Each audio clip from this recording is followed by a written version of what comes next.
Toy izao indray avana ny teny zaraina zay omenantsika anio. Mizara fahasoavana ianao olon Kristy. Ireo olon Kristy mpitondra fifaliana sy anatra tsara ho an'ny hafa ianao. Araka ny ao amin'ny asan'ny apôstôly toko 10:1-8 amin'ny anaran'i Jesosy hoe ary noho ny efa namaky izany ny olona dia ny faly noho ny anatra tsara.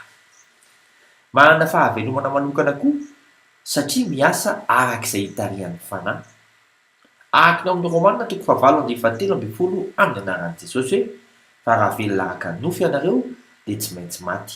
Fa raha ny fanahy no hamonoanareo ny asan'ny tena dia ho velona ianareo. Porofo iray mahazanak'Andriamanitra marina anao izany. Tohizo fa tsara. Vavaka isika raha eo.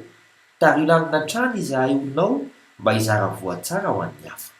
Ampitohy hatrany koa Tompo ireo olona an'olo-tena natevin-daharana anao izany.